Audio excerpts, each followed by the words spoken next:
નમસ્કાર ફ્રેન્ડ, આજના આપણે વિડીયોમાં જોઈશું ભેલ. તો આ ભેલનો ટેકનિકલ ચાર્ટ છે. તમે એનું પ્રાઇસ મૂવમેન્ટ જોઈ શકો છો. ડેલી ટાઈમ ફ્રેમ છે. તો ભેલે ઓલમોસ્ટ 295 ઉપર બ્રેકઆઉટ આપીને 302 અથવા તો 303નો હાઈ બનાવેલ છે.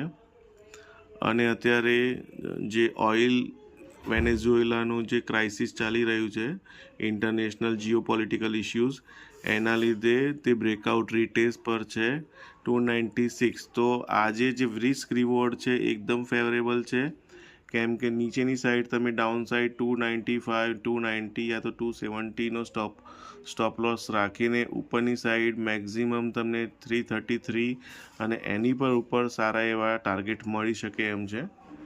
તો તમે તેમાં જોઈ શકો છો. પીએસયુ સેક્ટર છે, નવરત્ન કંપની છે, સારું એવું હેફતી ડિવિડન્ડ આપે છે. તો ભેલમાં ચોક્કસથી વિચારાય.